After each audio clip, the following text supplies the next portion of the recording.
السلام علیکم۔ Novel عنکبوت by نور راجپوت کی یہ قسط نمبر 29 ہے۔ ایئرپورٹ پر ایک مخصوص قسم کی چہل پہل اور گونج تھی۔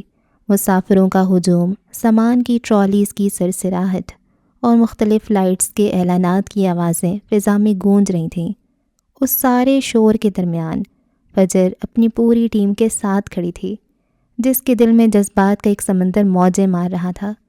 وہ جارجٹ کے ٹی پنک رنگ کے سوٹ میں تھی، کھلا ٹراؤزر، ٹخنوں کو چھوتی لمبی کھلی قمیص اور ہم رنگ کوٹ شوز۔ اسکارف کو گردن پر لپیٹ رکھا تھا، بال اونچے جوڑے میں فولڈ تھے جبکہ چشمہ بالوں میں جمع تھا۔ بیگ کندھے پر ڈالے اور ٹرالی ہاتھ میں پکڑے وہ اپنے ڈاکومنٹس لیے کھڑی تھی۔ یہ لمحہ اس کی برسوں کی کڑی محنت، بے خواب راتوں، ان گنت خاکوں اور مسلسل لگن کا ثمر تھا۔ پیرس، فیشن کی دنیا کا مرکز۔ یہ محض ایک سفر نہیں تھا، یہ اس کے خوابوں کی تعبیر کی جانب ایک بہت بڑا قدم تھا۔ اس کے چہرے پر فخر اور اطمینان کی ایک چمک تھی۔ اسے اپنی ٹیم پر فخر تھا جو اس کے شانہ بشانہ کھڑی تھی، اس کے خوابوں کو حقیقت بنانے میں اس کی شریک تھی۔ ہر چہرہ امید اور جوش سے روشن تھا، لیکن اس اطمینان اور فخر کے ساتھ ہی ایک گہرا جوش اور ہیجان بھی تھا۔ پیرس کا تصور ہی اسے سنسنی سے بھر رہا تھا، دنیا کے سامنے اپنے فن کو پیش کرنے کا موقع۔ تاہم اس جوش کے ساتھ تھوڑی گھبراہٹ بھی شامل تھی، ایک ہلکا سا خوف دل کے کسی کونے میں سر اٹھا رہا تھا۔ کیا سب کچھ ویسا ہی ہوگا جیسا اس نے سوچا ہے؟ کیا اس کے کام کو سراہا جائے گا؟ کیا وہ اس عالمی پلیٹ فارم پر اپنی جگہ بنا پائے گی؟ یہ سوالات دل کی دھڑکن کو معمول سے تھوڑا تیز کر رہے تھے۔ اس کے باوجود عزم اور حوصلہ ان تمام جذبات پر حاوی تھا۔ اس کی آنکھوں میں ایک چمک تھی جو اس کے پختہ ارادے کو ظاہر کر رہی تھی۔ وہ بلندیوں پر راج کرنا چاہتی تھی، اور وہ جانتی تھی کہ یہ نمائش اس راستے کا ایک اہم سنگ میل ہے۔ برسوں کی تیاری اب حقیقت بننے والی تھی۔ جیسے ہی پیرس کی فلائٹ کی آخری کال کا اعلان ہوا، فجر نے گہری سانس لی۔ یہ الوداع تھا اپنے وطن کو، اس سرزمین کو جہاں اس نے اپنے خوابوں کو پروان چڑھایا تھا، اور یہ استقبال تھا ایک نئے چیلنج کا، ایک نئی دنیا کا جہاں اسے خود کو ثابت کرنا تھا۔ اس کے دل میں ایک ملی جلی کیفیت تھی، ماضی کی محنت کا سکون اور مستقبل کی لامحدود امکانات کا ہیجان۔ وہ قدم بڑھانے کے لیے تیار تھی، اپنے خوابوں کی اڑان بھرنے کے لیے بالکل تیار۔ اس لمحے وہ صرف ایک کاسٹیوم ڈیزائنر نہیں تھی، وہ ایک خواب دیکھنے والی تھی جو اپنے پر پھیلا کر اڑان بھرنے والی تھی۔ وہ نائٹ میئرز بننے والی تھی، اور پھر اس نے اڑان بھر لی۔ تقریباً 11 گھنٹے کی فلائٹ تھی، اور کیسے گزری کچھ پتہ نہ چلا۔ وہ سب خوش تھے، پرجوش، کچھ ابھی تک کام کر رہے تھے۔ جہاز کے پہیوں نے جب چارلس ڈی گول ایئرپورٹ کے رن وے کو چھوا تو فجر نے ایک لمحے کے لیے آنکھیں بند کر لیں۔ ایک ہلکا سا جھٹکا اور پھر سکون۔ وہ پہنچ گئی تھی، پیرس۔ جب وہ اپنی ٹیم کے ساتھ جہاز سے باہر نکلی اور ایئرپورٹ کی عمارت میں قدم رکھا تو ستمبر کی ٹھنڈی کرکرا ہوا کا ایک جھونکا ان کے استقبال کے لیے موجود تھا۔ یہ پاکستان کی حبس زدہ گرمی سے بالکل مختلف تھی، ایک ایسی تازگی جو پھیپھڑوں میں اتر کر روح کو سرشار کر رہی تھی۔ آسمان صاف تھا اور دن کی روشنی ایک خاص نرمی لیے ہوئے تھی جو پیرس کی فضاؤں کا خاصہ ہے۔ ایئرپورٹ کے اندر کا منظر بھی پاکستان سے جدا نہ تھا، ہر چیز میں ایک نفاست، ایک ترتیب اور ایک خاص انداز تھا۔ فرانسیسی زبان کے اعلانات پس منظر میں گونج رہے تھے، مختلف ممالک سے آئے ہوئے مسافر اپنے اپنے راستوں پر گامزن تھے، اور پیرس کے لوگ ایک مخصوص فیشنیبل انداز میں گھوم پھر رہے تھے۔ ہر چہرے پر ایک جلدی اور مقصدیت نظر آ رہی تھی۔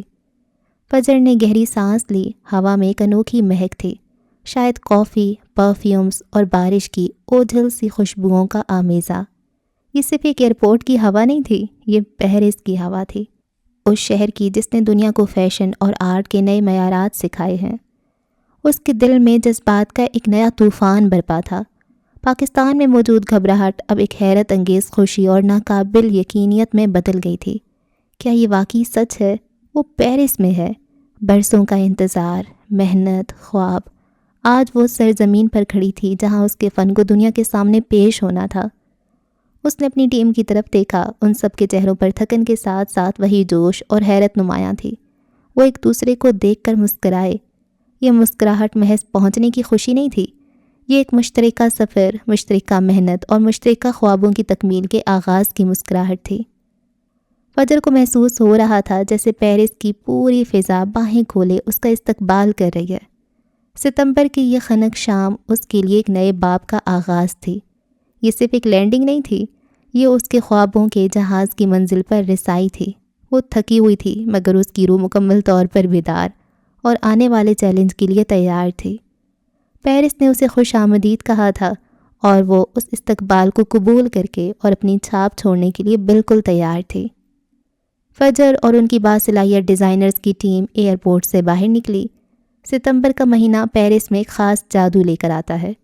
گرمیوں کی شدت جا چکی ہوتی ہے اور ہلکی پھلکی خنکی فضا کو خوشگوار بنا دیتی ہے۔ آسمان عموماً صاف اور روشن ہوتا ہے۔ دن میں سورج کی سنہری کرنیں پیرس کی عمارتوں پر پڑ کر انہیں مزید دلکش بنا دیتی ہیں۔ شام اور صبح کے اوقات میں موسم قدرے سرد ہو جاتا ہے، جو ایک سٹائلش اسکارف یا ہلکے کوٹ کے لیے بہترین ہوتا ہے۔ پتے ہلکے ہلکے رنگ بدلنا شروع کر دیتے ہیں جو خزاں کی آمد کا پتہ دیتے ہیں۔ ایئرپورٹ سے نکل کر انہوں نے اپنے انتظار میں کھڑی گاڑی میں سامان رکھا۔ گاڑی پیرس کی ہموار سڑکوں پر رواں دواں ہوئی تو ٹیم کی خاموشی دھیرے دھیرے ٹوٹنے لگی۔ فجر، جو اپنی ٹیم کی لیڈر اور اس کلیکشن کی روح رواں تھی، کھڑکی سے باہر بدلتے مناظر دیکھ رہی تھی۔ اس کے چہرے پر آنے والے چیلنج اور کامیابی کی امید کا ملا جلا تاثر تھا۔ ٹیم کے دیگر اراکین بھی پرجوش تھے۔ میڈم سونیا اور کچھ ڈیزائنرز ایک دن پہلے ہی پہنچ چکے تھے۔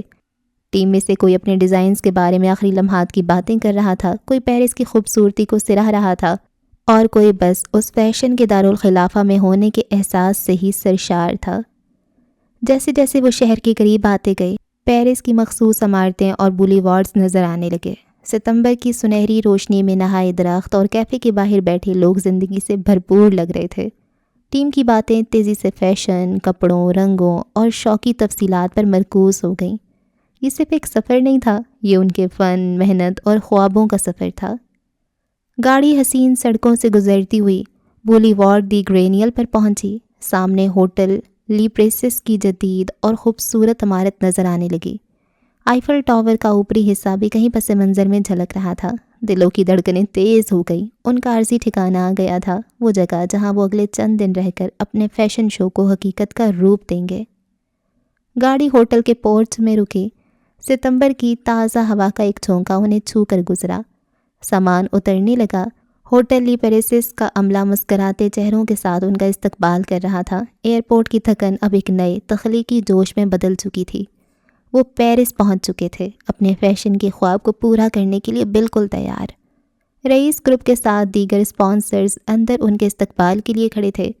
فجر نے ہوٹل کی عمارت کو دیکھا اور ایک گہرا سانس لے کر اندر کی جانب قدم بڑھا دیے۔ وہ سب باری باری اندر چلے گئے۔ اگر ہم ہوٹل کی بات کریں تو پیرس میں واقع ہوٹل لی پیریسس پیرس ٹور آئیفل ایک معروف ہوٹل ہے جو آئیفل ٹاور کے قریب واقع ہے۔ یہ ہوٹل اپنے مہمانوں کو کئی سہولیات فراہم کرتا ہے۔ یہ ہوٹل پیرس کی 15ویں ایرونڈسمنٹ میں ہے اور آئیفل ٹاور سے تھوڑی واک پر ہے۔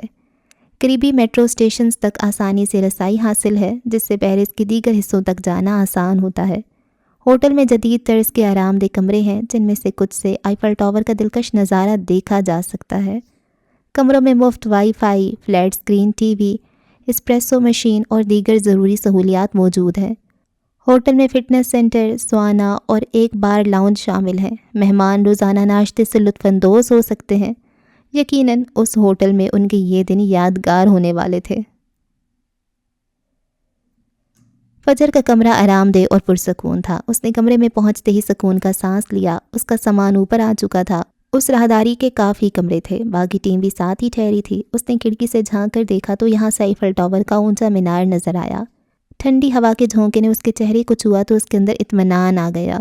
وہ سامان ایک جانب رکھ کر فریش ہونے چلی گئی۔ واپس آئی تو موبائل اٹھا کر دیکھا۔ کچھ دن پہلے اسکرول کرتے ہوئے اسے ولیم کا سوشل میڈیا اکاؤنٹ ملا تھا۔ اس کے لاکھوں میں فالوورز تھے، پر اس کی آخری ویڈیو پاکستان کی تھی جب وہ پاکستان آیا۔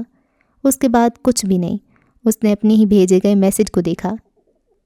ہائے ولیم، یہ میں ہوں، فجر، شاید تمہیں یاد ہو، مجھے تمہاری کچھ رقم ادا کرنی ہے، پلیز کانٹیکٹ۔ کوئی جواب نہیں آیا تھا، نہ ہی اب تک اس کا میسج دیکھا گیا تھا۔ پچھلے کچھ دنوں سے وہ ٹیپ بھی نہیں سن پائی تھی۔ سر چھٹک کر اس نے بانو کو فون ملایا۔ پہلی بیل پر فون اٹھا لیا گیا۔ بانو کیسی ہو؟ اس کے لہجے سے تکان واضح تھی۔ میں ٹھیک ہوں، آپ پہنچ گئی ہیں، میری چیزیں یاد سے لے آئیے گا۔ اس نے چھوٹتے ہی یاد دہانی کرائی۔ فجر کے لبوں پر مسکراہٹ ابھری۔ لے آؤں گی۔ یہ بتاؤ اماں کیسی ہیں؟ وہ بالکل ٹھیک ہے، دوا کھا کر سو گئی ہیں۔ اس نے بتایا تو فجر کے اندر اطمینان سا اتر گیا۔ اس نے 2-4 باتیں کر کے فون بند کر دیا۔ باہر شام دھیرے دھیرے رات میں ڈھل رہی تھی۔ وہ بیڈ پر گر گئی۔ 1 گھنٹے بعد ان سب کو نیچے جانا تھا، پر ابھی 1 گھنٹہ تھا۔ اس نے بیگ سے وہ ٹیپ ریکارڈ نکالی۔ ایک آخری ریکارڈنگ بچی تھی سننے والی۔ اس نے ٹیپ کا بٹن دبایا۔ ولیم کی آواز ابھری اور فضل کا دل اچھل کر حلق میں آیا، کیونکہ اس سے ہی پکارا گیا تھا۔ ہائے فجر، یعنی آخری پیغام اس کے نام تھا۔ وہ فوراً اٹھ بیٹھی۔ تکان سے آنکھوں میں جلن تھی، پر نیند آنکھوں سے کوسوں دور تھی۔ پتہ نہیں تمہارے نزدیک میری کیا حیثیت ہے، لیکن مجھے پہلی بار زندگی میں اپنا آپ کسی قابل لگا ہے۔ میں تمہارے کام آ گیا۔ جانتا ہوں یہ شادی ہم دونوں نے اپنے مفاد کے لیے کی ہے۔ تمہیں میری ضرورت نہیں ہے۔ آج رات میں واپس چلا جاؤں گا۔ تم مجھے کبھی نہیں بلاؤ گی، شاید میں بھی کبھی واپس نہ آؤں، پر مجھے یہ ہمیشہ یاد رہے گا، یہ ملک، یہ شہر، یہ موسم اور تم۔ مجھے خوشی ہے کہ میں نے تمہیں بچایا۔ بالآخر میں نے کسی کو خودکشی سے بچا ہی لیا۔ وہ دم سادھے سن رہی تھی اور وہ چہک چہک کر بول رہا تھا۔ فجر کی آنکھوں کے سامنے کورٹ کے باہر کا منظر پوری جزیات سے گھوم گیا۔ میرے پاس تمہیں دینے کے لیے کچھ بھی قیمتی نہیں ہے سوائے اس ٹیپ کے۔ میں یہ تمہیں دینے والا ہوں، اور جب تم اسے مکمل سن لو گی اور اس آخری پیغام تک پہنچو گی تو شاید ہم اجنبیوں سے اچھے دوست بن جائیں۔ ہاں مجھے سمجھ آ گیا ہے تم دوست نہیں بناتی، پر میں کہنا چاہتا ہوں میں ہمیشہ موجود رہوں گا۔ تمہیں جب بھی میری ضرورت ہو، جب بھی تمہیں لگے کہ دنیا تم پر تنگ پڑنے لگی ہے، مجھے بس ایک بار پکار لینا، میں ضرور آؤں گا۔ میں تمہارا ساتھ دوں گا، کیونکہ میں نہیں چاہتا نینسی کی طرح تم بھی ہار مانو۔ وہ سانس لینے کو رکا۔ ہاں میں جانتا ہوں میں زیادہ بول رہا ہوں، پر تم اپنی اپنی سی لگ رہی ہو۔ میں تمہیں یہ سب براہ راست کہوں گا تو تم مجھے کچا چبا جاؤ گی، اس لیے ریکارڈ کر رہا ہوں۔ ہو سکتا ہے کبھی تم اسے سنو ہی نہ، شاید تم اسے کباڑ میں پھینک دو، پر جب بھی تم اسے سنو، جب بھی میری ضرورت ہو، مجھے لازمی پکارنا۔ میں ولیم جوزف تمہارے لیے ضرور آؤں گا، اور میں جانتا ہوں تم ایک دن اپنی پہچان بنا لو گی۔ بس خود پر یقین رکھنا۔ بائے۔ ٹیپ ریکارڈر بند ہو گئی اور اس کی آنکھیں دھندلا گئیں۔ پتہ نہیں کتنا وقت گزر چکا تھا۔ ہوش تب آیا جب دروازے پر دستک ہوئی۔ اس نے ٹیپ کو سائڈ پر رکھا اور اٹھ کر دروازہ کھولا۔ اس کی ٹیم کی لڑکیاں باہر کھڑی تھیں۔ تم تیار نہیں ہوئی؟ ہمیں نیچے جانا ہے، سب انتظار کر رہے ہیں۔ وہ اسے ٹراؤزر شرٹ میں دیکھ کر حیران ہوئی۔ تم لوگ چلو، میں بس 5 منٹ میں آتی ہوں۔ اس نے دروازہ بند کر دیا اور پھر اگلے 15 منٹ بعد وہ ڈائننگ ہال میں بیٹھی تھی۔ یہ ڈائننگ ہال کسی خواب سے کم نہ تھا۔ بلند و بالا چھتیں، جھلملاتے فانوس جن کی روشنی نفیس دسترخوانوں پر رکھے کرسٹل گلاسز اور چمکیلی کٹلری پر پڑ رہی تھی، ایک جادوئی منظر پیش کر رہی تھی۔ ہوا میں لذیذ کھانوں، مہنگے پرفیومز اور تازہ پھولوں کی ملی جلی خوشبو رچی بسی تھی۔ مختلف میزوں پر فیشن اور آرٹ کی دنیا کی جانی مانی شخصیات، ڈیزائنرز، آرٹسٹ اور میڈیا پرسنز موجود تھے۔ سبھی خوبصورت لباسوں میں ملبوس، باتوں اور ہنسی مذاق میں مصروف۔ فجر اپنی ٹیم کے ساتھ ایک میز پر براجمان تھی۔ اس کا ذہن ولیم کی باتوں میں الجھا تھا۔ اس نے اپنے ارد گرد دیکھا، ہر چہرہ پراعتماد اور پیشہ ورانہ مہارت کا عکاس تھا۔ یہ وہ لوگ تھے جن کے درمیان اسے اپنی جگہ بنانی تھی۔ بات چیت فرانسیسی، انگریزی اور دیگر زبانوں میں ہو رہی تھی، جس سے ماحول مزید بین الاقوامی لگ رہا تھا۔ تھوڑی دیر بعد شو کا مرکزی اسپانسر رئیس اورنگزیب مائک پر آیا۔ اس کا انداز باوقار اور آواز پر اعتماد تھی۔ اس نے سب کو خوش آمدید کہا، پیرس میں ہونے والی اس بین الاقوامی نمائش کی اہمیت پر روشنی ڈالی اور تمام ڈیزائنرز اور آرٹسٹوں کی محنت اور تخلیقی صلاحیتوں کو سراہا۔ اس کی تقریر مستقبل کے امکانات اور اس شو کی کامیابی کی امیدوں سے بھرپور تھی۔ ہال تالیوں سے گونج اٹھا۔ وہ اپنی سحر انگیز شخصیت کے ساتھ وہاں موجود تھا۔ فجر کو اس کے ساتھ ہی مراد عالم اور عروضہ جمال بھی دکھائی دی۔ سونیا سلطان بھی ان کے ساتھ بیٹھی نظر آئیں۔ واللہ کیا شخص ہے یہ، ہے نا فجر؟ اس کی کلیگ نے اس کی رائے مانگی۔ وہ بس مسکرا دی۔ جیسے جیسے ڈنر اختتام پذیر ہونے لگا، لوگ آہستہ آہستہ اپنی نشستوں سے اٹھنے لگے، ایک دوسرے سے مل رہے تھے، کارڈز کا تبادلہ کر رہے تھے یا باہر نکلنے کی تیاری کر رہے تھے۔ فجر بھی اپنی ٹیم کے ساتھ اٹھنے لگی۔ ٹیم کی متعدد ممبرز باہر گھومنا پھرنا چاہتے تھے، جبکہ اسے نیند پوری کرنی تھی۔ اسی ڈائننگ ہال میں وہ بیٹھے بیٹھے اکڑ گئی تھی۔ رات کے 11 بجنے والے تھے اور اسے سونا تھا۔ اسی اثناء میں اس کی نظر میز پر رکھی کٹلری پر پڑی۔ نفیس چمچوں، کانٹوں کے ساتھ ایک تیز دھار چمکدار چھری بھی رکھی تھی۔ پیرس کی چکا چوندھ، نئے لوگ، ایک اجنبی شہر اور خود کو ثابت کرنے کا دباؤ، ان سب کے بیچ اچانک اس کے اندر ایک نامعلوم تحفظ کے احساس نے سر اٹھایا۔ ایک لمحے کے لیے اسے لگا کہ اسے اپنی حفاظت کے لیے کسی چیز کی ضرورت ہے۔ یہ ایک فوری جبلت پر مبنی خیال تھا۔ اس نے انتہائی آہستگی اور مہارت سے، جب اس کی دائیں بائیں کھڑے لوگ کسی سے بات کرنے یا سامان اٹھانے میں مصروف تھے، اپنا ہاتھ بڑھایا۔ اس کی نظریں سامنے تھیں مگر انگلیاں تیزی سے حرکت میں آئیں۔ اس نے چمکیلی چھری کو اٹھایا اور بغیر کسی ہچکچاہٹ کے، اس سے پہلے کہ کوئی متوجہ ہوتا، اسے اپنے ہاتھوں میں پکڑے ہوئے چھوٹے کلچ بیگ میں سرکا دیا۔ دھات کی سردی اس کے بیگ کے اندرونی حصے میں محسوس ہوئی۔ یہ سب اتنی خاموشی اور تیزی سے ہوا کہ پاس بیٹھے یا کھڑے کسی شخص کو اس عمل کا بالکل علم نہ ہوا۔ چھری اب اس کے پاس تھی، ایک طرف پیرس کے پرتعش ہوٹل کی خوبصورتی اور دوسری طرف اس کے بیگ میں چھپی ہوئی یہ تیز دھار چیز۔ جب وہ اپنی ٹیم کے ساتھ ہال سے باہر نکل رہی تھی تو باہر کی چکا چوندھ اور اندر کی چھپی ہوئی دھات کی سردی کا احساس اسے ایک عجیب سی کیفیت میں مبتلا کر رہا تھا۔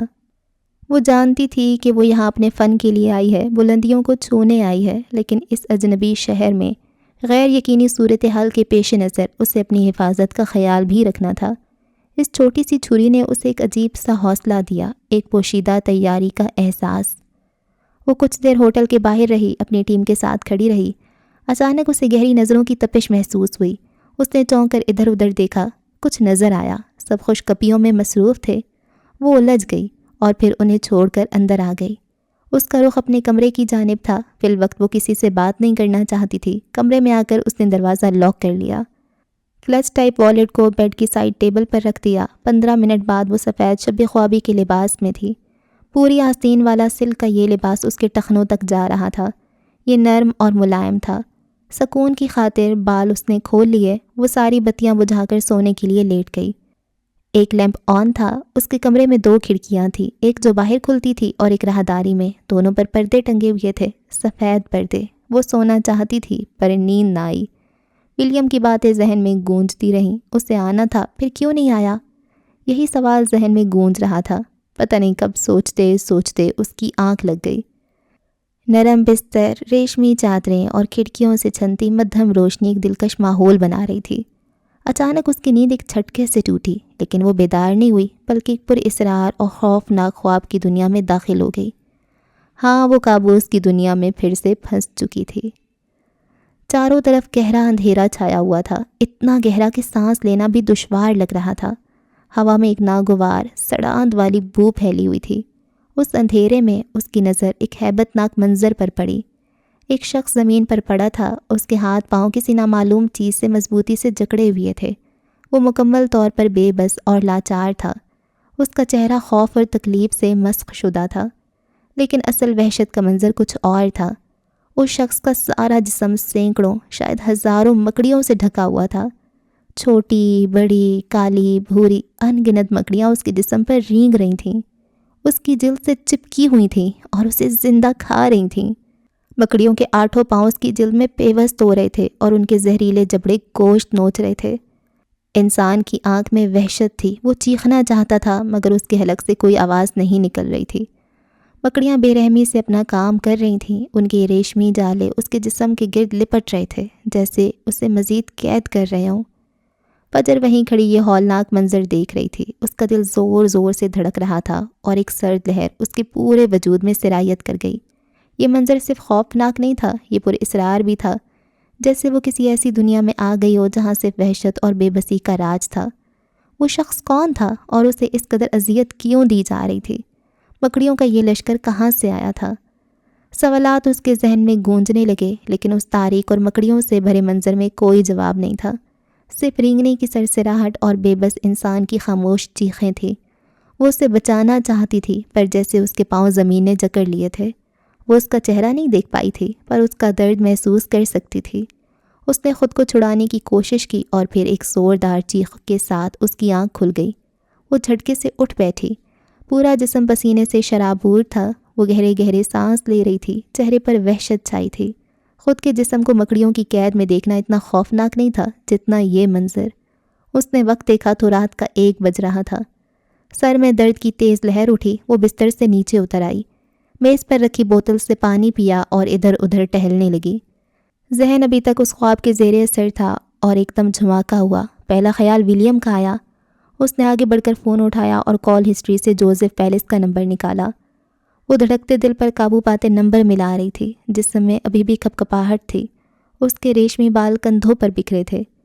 گھنٹی بجی 1 2 3 بار، پھر دوسری طرف سے ایک خشک لیکن سرد لہجہ سنائی دیا۔ Hello Joseph palace. فجر نے اپنی آواز پر قابو پایا۔ وہ نہیں چاہتی تھی کہ اس کی گھبراہٹ واضح ہو۔ ہیلو، مجھے ولیم سے بات کرنی ہے۔ دل ابھی تک ڈرا ہوا تھا۔ وہ گھر سے دور تھی، اکیلی، بالکل اکیلی۔ اس اکیلی دنیا میں ولیم نے کہا تھا وہ جب اسے پکارے گی وہ آ جائے گا۔ کون بات کر رہے؟ دوسری طرف سے سوال ہوا۔ فجر نے مضبوطی سے جواب دیا، اپنی شناخت میں کوئی ہچکچاہٹ نہیں لائی۔ میں فجر معراج بات کر رہی ہوں۔ کون فجر؟ نخوت بھرا لہجہ۔ ولیم کی بیوی۔ دوسری طرف لمحہ بھر کی خاموشی چھا گئی۔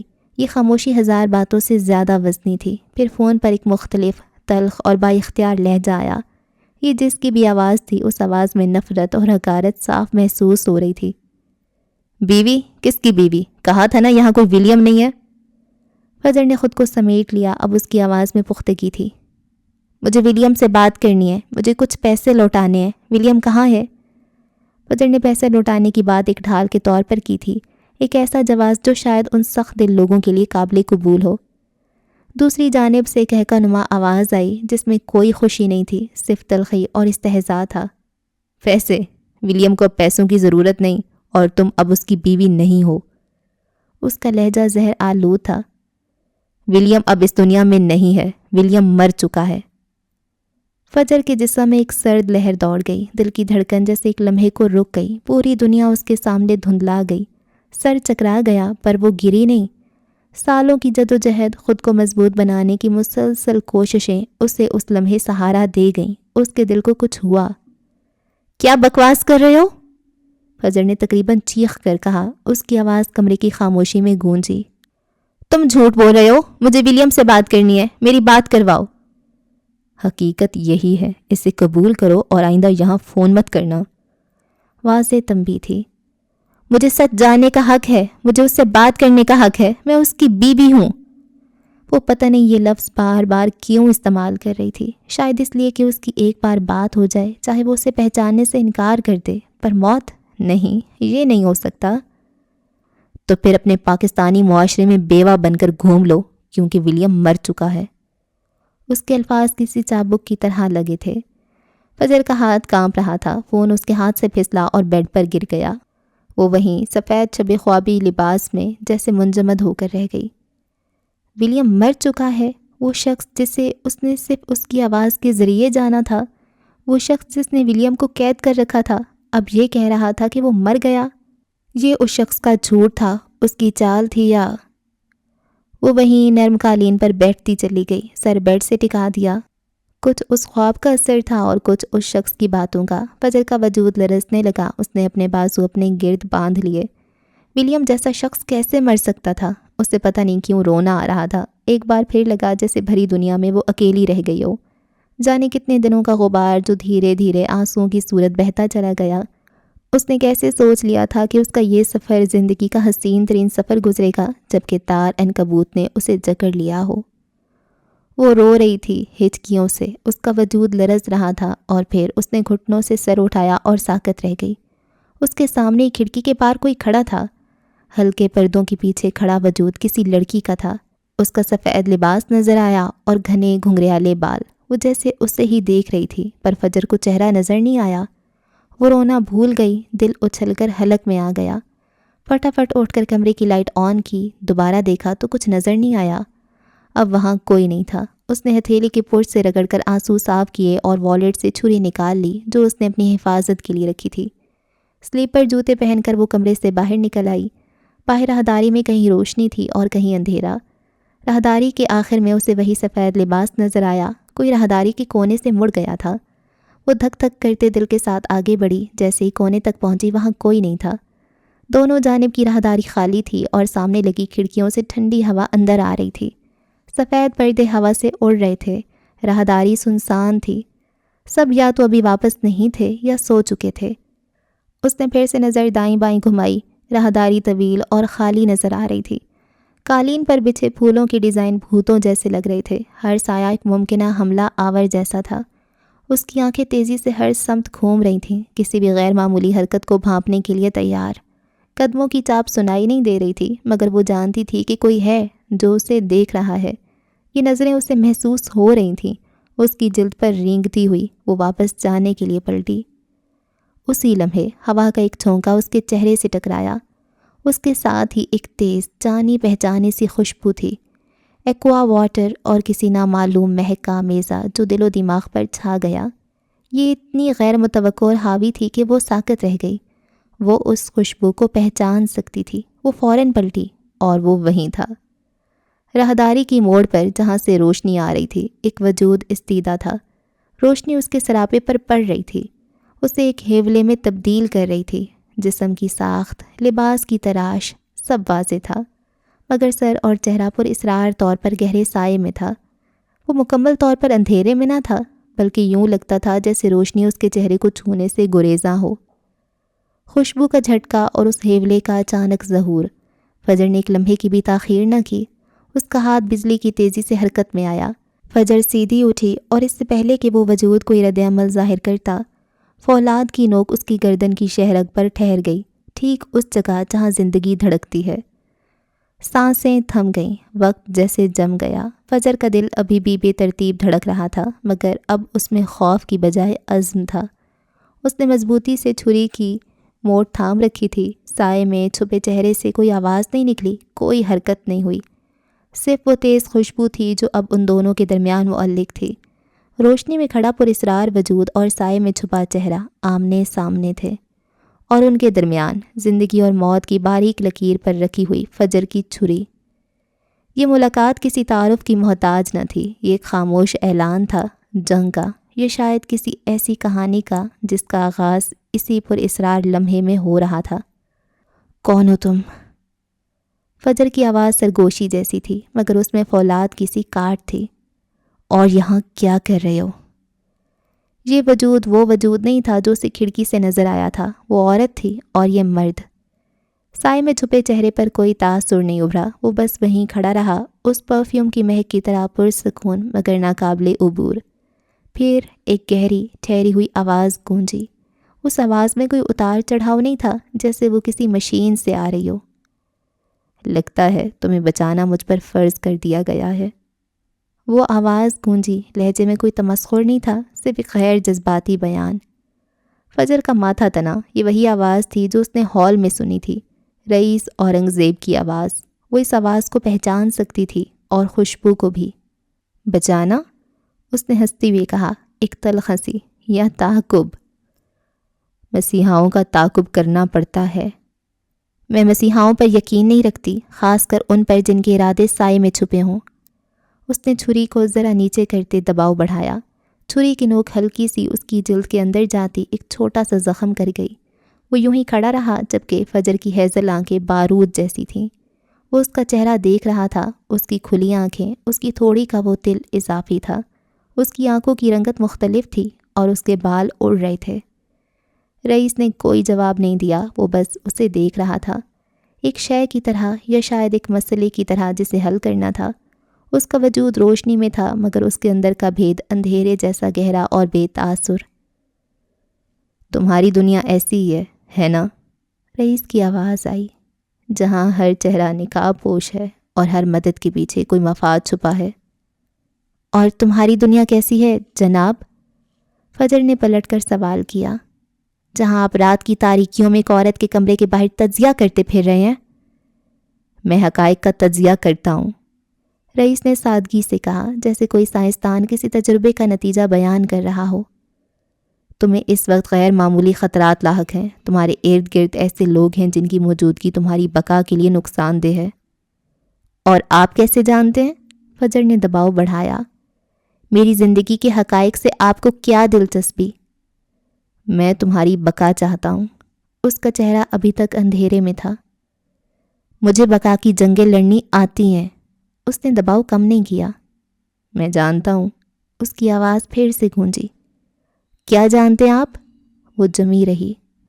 تمہاری ہمت کو، تمہاری تنہائی کو، تمہاری صلاحیتوں کو، تمہاری کمزوریوں کو، تمہارے دفاعی نظام کو، تمہاری اس سخت شکن کو جو تم نے دنیا سے بچنے کے لیے اوڑھ رکھی ہے۔ فجر کی گرفت چھری پر ہلکی پڑی۔ وہ یہ سب کیسے جانتا تھا؟ اور پھر اگلے ہی پل اس کا دباؤ بڑھ گیا۔ اس کا بس نہیں چل رہا تھا کہ وہ چھری وہیں پیوست کر دے۔ کون ہیں آپ؟ وہ تنبیہ لہجے میں بولی۔ رئیس پھر خاموش ہو گیا۔ اس کی نظریں جیسے فجر کے چہرے پر جمی تھیں، حالانکہ چہرہ سائے میں تھا۔ فجر کو محسوس ہوا جیسے وہ اس کی گہرائیوں میں کچھ تلاش کر رہا ہو۔ تو مجھے کسی کی یاد دلاتی ہو۔ فجر کا دل ایک بار پھر زور سے دھڑکا۔ یہ جملہ غیر متوقع تھا۔ کس کی؟ اور اس کا مجھ سے کیا تعلق ہے؟ رئیس نے اس بار بھی براہ راست جواب نہیں دیا۔ وہ سائے میں کھڑا رہا، ایک متجسس اور ناقابل فہم وجود۔ تفصیلات غیر ضروری ہیں ابھی کے لیے، بس یہ جان لو کہ میں تمہارے لیے خطرہ نہیں۔ میرے لیے خطرات بہت ہیں، ایک غیر جانبدار وجود کا اضافہ، کوئی بڑی بات نہیں۔ لہجے میں استہزاء تھا۔ مگر تمہیں یہ بتانے آیا تھا کہ تمہارے تحفظ کو نظر انداز نہیں کیا جا رہا۔ تمہاری بقا یہ اس وقت اہم ہے۔ میری بقا؟ فجر ہنسی۔ میں نے پہلے بھی کہا ہے، مجھے بقا کی جنگیں لڑنی آتی ہیں۔ مجھے کسی بیرونی عنصر کی ضرورت نہیں۔ اس نے چھری کا دباؤ ہلکا سا بڑھایا۔ لہو کا قطرہ چھری کی نوک پر چمکا۔ اور اب اگر آپ ایک اور لمحہ یہاں رکے تو میں اپنے ارادے کی سنگینی ثابت کر دوں گی۔ یہ چھری آپ کے گلے پر پھیر دوں گی۔ رئیس نے کوئی حرکت نہیں کی۔ اس کی آواز پھر گونجی۔ اب اس میں صرف ایک منطقی انتباہ تھا۔ غیر ضروری اختلافات سے گریز کرو، یہ تمہارے مقاصد کے لیے الٹا ثابت ہو سکتا ہے۔ تمہارے دشمن مختلف نوعیت کے ہیں، ان سے نمٹنے کا طریقہ مختلف ہے۔ وہ دونوں ہاتھ پیچھے باندھے کھڑا تھا، اسے جیسے کوئی خوف نہیں تھا۔ اگر ملکہ ملعون نے چھری چلا دی تو؟ اور میں ایسا کیوں کروں؟ فجر نے آخری بار پوچھا۔ یہ سوال ایک منطقی تلاش تھی۔ رئیس نے اس بار بھی براہ راست جواب نہیں دیا۔ وہ سائے میں کھڑا رہا، ایک بے تاثر مشاہد۔ کیونکہ تمہاری اہمیت کسی اور چیز میں ہے جس سے تم واقف نہیں۔ وہ اس کے شفاف چہرے اور اڑتے بالوں کو دیکھ رہا تھا۔ اس کی ہیزل آنکھیں دیوں کی مانند جل رہی تھیں اور اس کی نم پلکیں شبنم کے قطرے لیے بیٹھی تھیں۔ رویا رویا سا اس کا چہرہ مزید پیارا لگ رہا تھا۔ یہ کہہ کر رئیس نے ایک قدم پیچھے ہٹایا۔ اس کا وجود روشنی سے ذرا سا اور ہٹا۔ فجر نے محسوس کیا جیسے تناؤ کی ڈور ڈھیلی پڑ رہی ہے۔ اس نے چھری نیچے کی۔ لمحہ گزر چکا تھا۔ جب اس نے دوبارہ پوری طرح دیکھا، راہداری خالی تھی۔ صرف اس تیز یادگار خوشبو کے کچھ باقی ماندہ مولیکیولز ہوا میں تیر رہے تھے۔ رئیس غائب ہو چکا تھا۔ فجر وہیں کھڑی رہی، ہاتھ میں چھری پکڑے ہوئے۔ اس کا دل الجھن اور غصے سے بھرا تھا۔ آخر وہ شخص کون تھا؟ وہ کیوں اتنے غیر جذباتی انداز میں اس کی زندگی میں دخل دے رہا تھا؟ اور اس کا کیا مطلب تھا کہ اس کی اہمیت کسی اور چیز میں تھی؟ اس کی باتیں اتنی الجھی ہوئی کیوں تھیں؟ چہرے پر سائے، وجود روشنی میں، اور آواز میں چھپا ٹھنڈا منطق۔ رئیس نام کا یہ شخص جو کسی سائے کی طرح تھا، فجر کے لیے ایک نیا، سب سے بڑا معمہ بن گیا تھا۔ وہ مسیحاؤں پر یقین نہیں رکھتی تھی، مگر یہ شخص مدد کرنے والے سے زیادہ ایک تجزیہ کار لگ رہا تھا، ایک ایسا مشاہد جو اپنے پوشیدہ جدول کے مطابق چل رہا ہو۔ وہ آہستہ سے کمرے میں واپس چلی گئی، دروازہ بند کیا، مگر اس کا ذہن میں رئیس کا سائے میں چھپا چہرہ اور اس کی بے تاثر آواز گونجتی رہی۔ پیرس کی رات اب پہلے سے زیادہ گہری اور ناقابل فہم ہو گئی تھی۔ وہ دروازے کو اچھی طرح لاک کرتے واپس بستر پر لیٹ گئی، چھری سائڈ ٹیبل پر رکھ لی۔ اس کی نوک پر رئیس کا خون چمک رہا تھا۔ آنکھوں کے پپوٹے نیند سے بھاری ہو رہے تھے۔ ہزاروں سوچیں ذہن میں ڈنک مار رہی تھیں۔ وہ کھڑکی کو دیکھتی رہی، سفید پردے پرسکون تھے، اور پھر جانے کب اس کی آنکھ لگ گئی۔ پیرس کی رات اب پہلے سے زیادہ گہری اور ناقابل فہم ہو گئی تھی۔ جوزف پیلس کا تاریک تہخانہ۔ ہوا میں گھٹن تھی، تہخانے کا ماحول پہلے سے کہیں زیادہ بوجھل اور اذیت ناک محسوس ہو رہا تھا۔ ولیم اسی طرح کونے میں دیوار سے ٹیک لگائے بیٹھا تھا۔ اس کے چہرے پر ٹانکے لگے تھے، بڑے بڑے ٹانکے جیسے کسی اناڑی ڈاکٹر نے لگائے ہوں یا پھر کسی غیر ڈاکٹر نے۔ اس کی آنکھوں کی بے جان چمک اب گہری تکلیف میں بدل چکی تھی۔ قید نے اس کے جسم کو نڈھال اور روح کو زخمی کر دیا تھا۔ اوپر پتھر کا دروازہ زوردار آواز سے کھلا اور جارج اندر داخل ہوا۔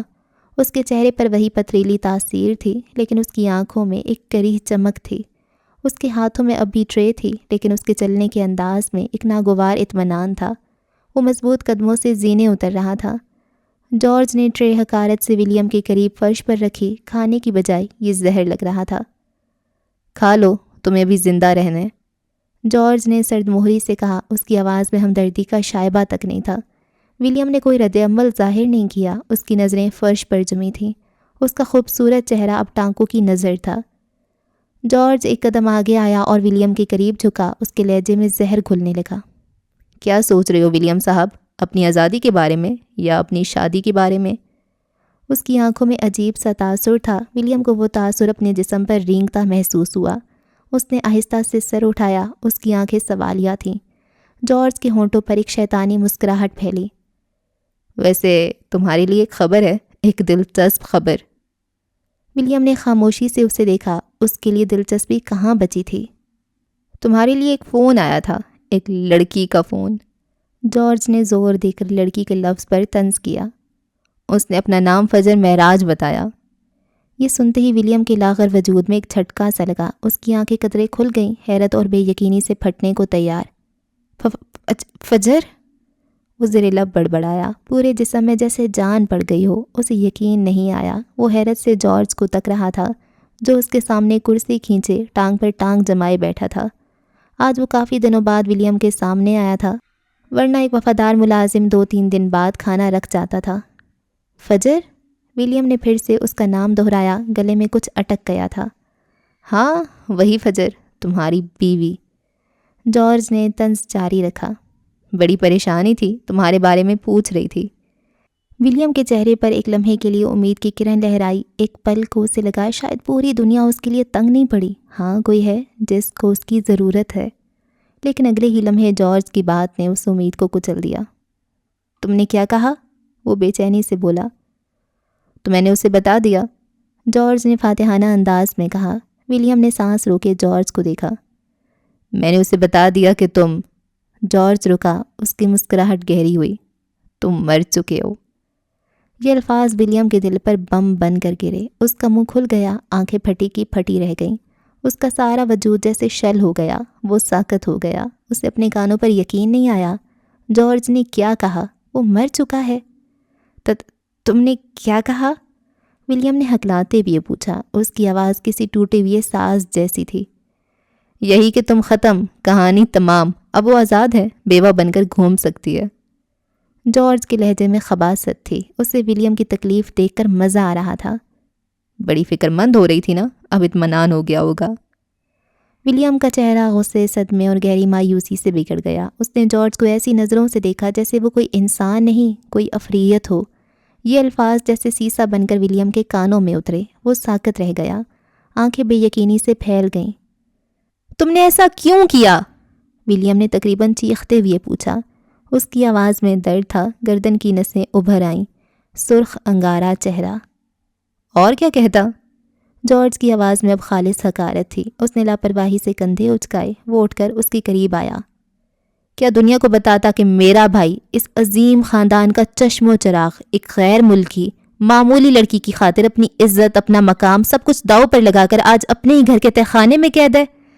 نہیں ولیم، تمہاری اس حرکت نے خاندان کے نام پر جو کالک ملی ہے، اس کے بعد تمہارا زندہ رہنا صرف ان دیواروں کے اندر ممکن ہے۔ باہر کی دنیا کے لیے تم مر چکے ہو۔ وہ واقعی مانسٹر لگ رہا تھا۔ آنکھیں سپاٹ تھیں۔ پھر وہ ایک قدم پیچھے ہٹا۔ تمہاری وجہ سے ہم نے جو ذلت سہی ہے، یہ اسی کی سزا ہے۔ تم اب صرف ایک سایہ ہو، ایک بھولی بسری یاد، اور اب تو وہ بھی تمہیں مرا ہوا سمجھ کر بھول جائے گی جس کے لیے تم نے یہ سب کیا۔ تمہارا نام و نشان مٹ چکا ہے۔ ولیم کے پاس کہنے کو کچھ نہیں بچا تھا، الفاظ اس کے حلق میں دم توڑ چکے تھے۔ وہ بس اپنے بھائی کی پتھر جیسے چہرے اور اس کی آنکھوں میں اپنے لیے ابلتی ہوئی نفرت اور حقارت کو دیکھتا رہا۔ جارج آخری بار حقارت بھری نظروں سے اسے دیکھ کر مڑا اور زینے چڑھتا اوپر کہیں غائب ہو گیا۔ بھاری دروازہ ایک دھماکے سے بند ہوا اور اس کی آواز کی گونج دیر تک تاریکی میں پھیلتی رہی۔ ولیم وہیں بیٹھا رہا، تنہا، ساکت۔ جارج کے الفاظ زہریل ناگ بن کر اس کی روح کو ڈس رہے تھے۔ فجر، وہ زیر لب بڑبڑایا، یعنی وہ اسے یاد تھا۔ جوزف پیلس کے قیدی کو پہلی خوشخبری ملی تھی، پر اگلے ہی سوچ نے اس کے چہرے کی مسکراہٹ چھین لی۔ وہ مجھے مردہ سمجھے گی؟ تہخانے کی تاریکی پہلے سے کہیں زیادہ گہری اور ناقابل برداشت محسوس ہونے لگی۔